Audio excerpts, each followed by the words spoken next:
didn't see it there. Welcome back to the channel. We got the old midnight blue 300SD. It's time to put the wheels back on this thing, since now we know it runs pretty good. Let's see if this thing drives. If you guys didn't check out the last video on this car, we got this thing running. I thought the engine was blown up since one of the main oil cooler lines was blown out.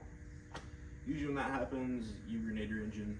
So I was fortunate enough to have actually pretty good, strong running engine. Fires right up. Glow plugs are, I fixed the glow plugs in it, so those are working good now. The battery still dies pretty quick, so we might have a draw somewhere in the system.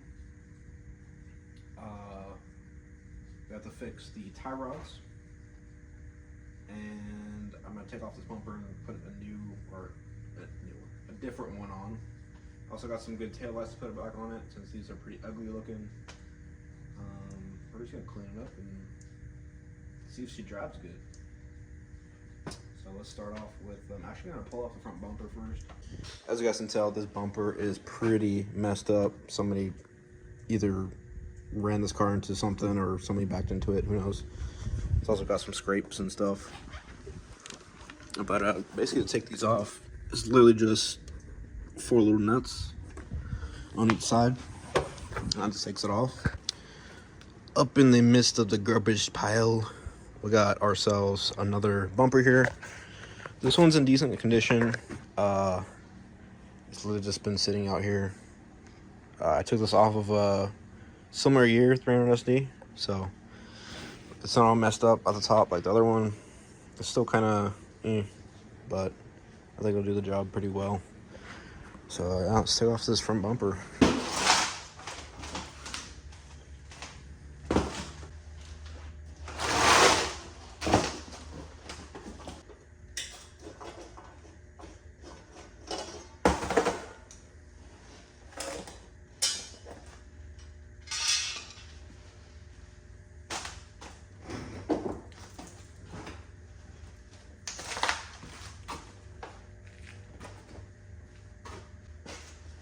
Alright guys, I think I'm just going to leave this bumper off for now. I'm going to pressure wash the whole inner side of this car, just get all the oil and stuff off. So I'm just going to leave this open so it's easier to wash and stuff. So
see if it was that.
gear, third gear. Yeah, I can't really go much faster than this. The steering is super sketch.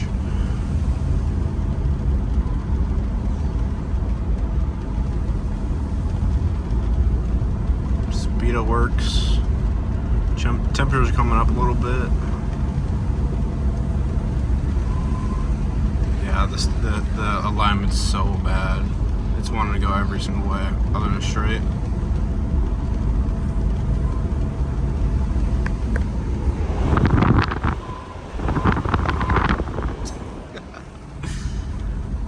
Turn up here.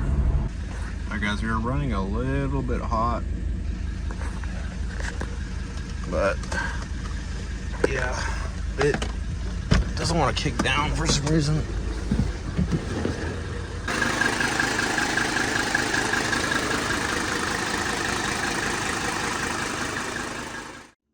Alright guys, in the last clip, we test drove the old 300SD. It's been sitting here a couple weeks, so I just haven't had any time to work on it. There's a pretty bad parasitic draw, so it's just sucking down my battery. Like, I left this thing sitting for a week and the battery's at like 2 volts. So yeah, not good. So I'll have to track down what is drawing the batteries down so fast. Hopefully it's something simple like the radio, or I don't know, something. Anyways, but first I'm gonna charge it up, get it started, and I'm gonna drive it down to the shop because I have my pressure washer and stuff down there. I'm going to take it down there, jack it up, take off the front wheels, and pressure wash the whole underside, and also replace my tie rods. Set the car back down, and then put my bumper on. So that should be all good there. Like I said, this thing hasn't started in like a week or so, maybe even 2 weeks. So we're gonna see if this will crank up.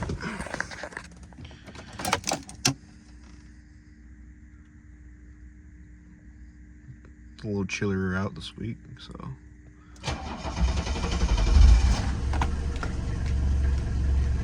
There you go.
Alright guys, I'm gonna see if I can try to find this parasitic draw that is on this thing.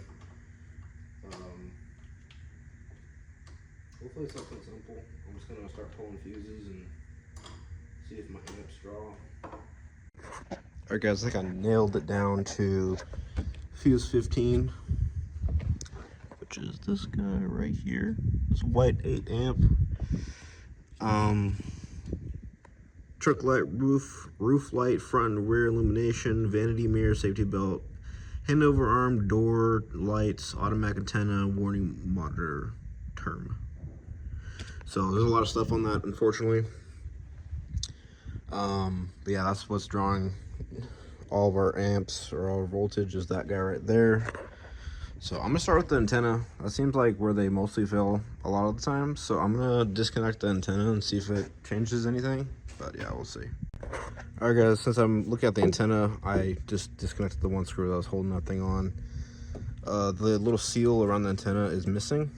That's how I think all this water down here has gotten down here. And that's why the other side is rusted out. don't think I showed you guys the other video, but yeah, you can see daylight through this. Pretty big rust hole in the trunk, so I'm gonna pretend I didn't see that. But yeah, I'm gonna try to save this side so it doesn't rust out as bad. I'm going to mop up all this water here, and I'm gonna replace this seal. That's the majority of the water's coming from, but also this trunk seal. As you guys can see, this thing is pretty tore up. Some rust right there. Random screws in there. But yeah, just like that, guys. Got the antenna reinstalled. Got the new seal on there. Ooh, looking good. Got all this cleaned out. That little hole down there needs a plug, but it's looking much better. I have these taillights here. They're pretty nasty, as you guys can see, but they are not like these. These are all cracked. They're like dark and like faded on the side. They're pretty ugly. So I'm gonna swap these taillights out for these. At least these are nice and red. And just, oh, they look better. So I'm gonna throw these on. Pretty easy to get to. There's some nuts and stuff to take off. Yeah, let's see what those look like. Alright guys, I cleaned up this driver's side taillight. And dang, this thing's actually really nice. There's no cracks in it or anything. There's a little bit of discoloration on the reverse light kind of side. There's some stuff inside the actual housings in here. But overall, super clean taillight compared to our old one. That's a good comparison. This is all cracked and it's like dark colored, while you got the normal amber. Alright guys, new taillight is on. Well, good used one. Looking way better. Here's the other side. It's not as bad as the old one. But got that one ready to go. Got all this all buttoned up, back together, all cleaned up. This is all dry now. Yeah, we're looking good. You definitely tell the difference. Alright guys, finally got the tie rods done. There you are, all nice and straight on both sides. There's our U-shaped ones right there. But let's slap the wheels back on and see how bad the alignment is. Alright guys, actually before I put the car on the ground, I'm going to install new engine shocks. While I was doing the oil cooler lines, I noticed that the shocks were completely blown out. So I want to replace both of those on both sides. While the car is still in the air, I'm going to do that. So I'm going to get that done. It's pretty easy. All you do is take off the nuts on both sides, slip one in, slip them out. So yeah. Alright guys, engine shock is in. I'm saying shock because I was only able to get the passenger side one on.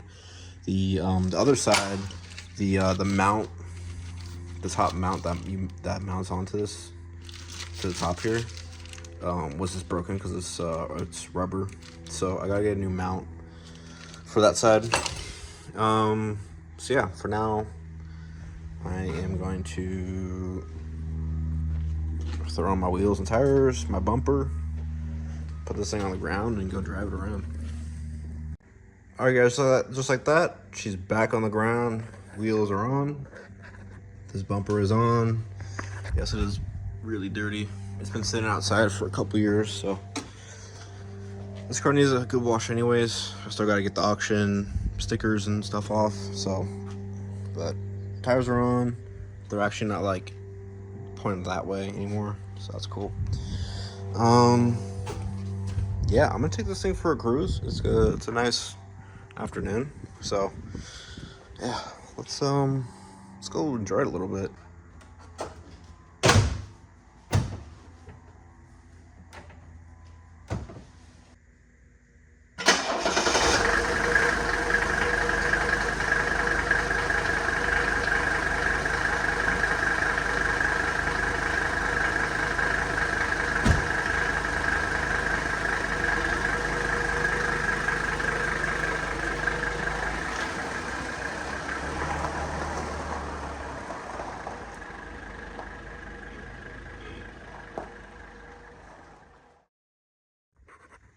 Well, I wish I'd say the test drive was good.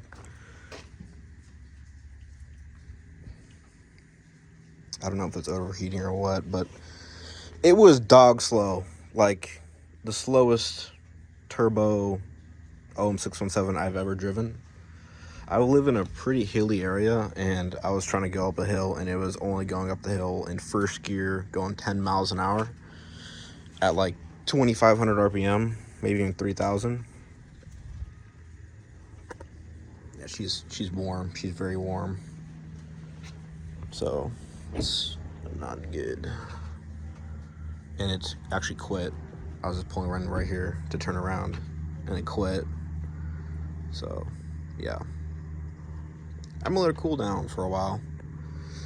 The temperature gauge wasn't pegged or anything. It was still in the normal range, or a little above the normal range, but nothing crazy. So yeah, I don't know, guys. Well, yeah, I am super mad right now. I gotta be honest. This thing got hot, and it just got slower and slower and slower. This thing has no power. So, and I might be hearing a little bit of rod knock. I'm not sure. So, I got bees and stuff around me. But it got hot, and it got slow, and it started just no power, and it was smoking. So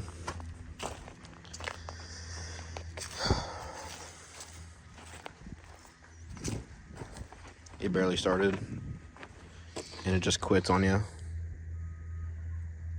It just does not want to run right now. So I'm not sure what that. I mean, I don't think the turbo is doing anything. It doesn't seem like it's doing anything. I know the turbos on these are not like super powerful. They're pretty small little turbos. So I don't know.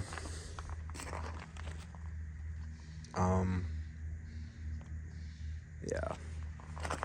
This engine actually might be done after all. It just idles, and it's so smooth. But when it gets hot, it just no power, and it just dog slow. Like I've driven in a 617 before, and it's much faster than this thing. This thing is like the slowest car I've ever driven. And I was driving up a pretty steep slope. But like again, I've driven my 79 wagon. That thing had a non-turbo engine, and that was much faster than this thing. So I think the engine in this thing is actually done for. I gotta be honest. I don't know what I'm gonna do from here. Alright guys, I think that's gonna be it for this video. I'm pretty defeated. I wish I could video of the drive of this thing. It was miserable. It was the slowest thing I've ever driven. It had absolutely no power. It could not climb any hills. It would literally just, we're just going here, started dying, or like slowing down super quick. No power. It was smoking. Yeah, I think she's wore out, tired. So yeah, I think I also, when you revved it high enough, like around $3,000, it was piston slap or something was going on. You could hear a little bit of knocking going on at high RPM. Even at like low RPM, when I was reversing it up here, like it was just clunk, clunk, clunk, clunk, like it was bad. So I don't know what that is. I don't know if it's bearings going out or something. I don't know. But again, it just dies. You have to keep the foot on the throttle for it to keep running. So once it got hot, it just started running like crap, super low on power, started smoking. At idle, around here and just up and down the driveway, lots of power, good, but once it got hot, it just started dying. So it wasn't overheating. It's not overheating. It's at like 90 Celsius, which is like a little above normal. It usually runs around 85, 90. So it's not overheating. At least according to the gauge, it isn't. So you can't drive this anywhere around here. Around here, it's all hills. So it's just like you can go take it out, but it'll probably throw a rod or just stop running because I don't know. I think I'm gonna end it off here. I know this is a kind of uneventful video. I did a lot of stuff to this car, fixed some stuff, I guess broke some stuff too, since it's now a paperweight. Still runs and drives, but it's just not good. The next thing is to find an engine for this. There's a few cars around in my area that are complete 300SDs with engines, but I don't want to be buying another piece of crap that's been sitting for years. I get the engine in and it's just, you know, so I don't know. It's gonna be hard. It's gonna be a hard decision. I don't know. Tell me what you guys think about this. Should I just find a used engine and slap her in, see how she does? A lot of people would probably say, let's go through this engine and see what's wrong with it, maybe rebuild it or something. Yeah, that's a possibility again, but that takes a lot of time and money. This is kind of like a budget thing. I don't be too deep in this thing. It's just, it's not worth that much. It's a cool car. I want to save it for sure. So yeah, I don't know. We'll just have to kind of go with the flow, see what I find. I noticed that's the flex sticks on the drive shaft were also worn out and they're clunking a little bit. And there's a CV axle that's also leaking, so that needs to be replaced. So what do I do, guys? What do I do? Tell me what you guys think. As far as I think I'm just gonna lay it on the back burner for a while. Just let her sit in the healing weeds for a bit. I want to see if I can find an engine for it. Shouldn't be too hard to swap. But yeah. I'll catch you guys later. Please like and subscribe. There'll definitely be more videos on this car. So if you enjoy the video, hit the like, and I'll see you guys later.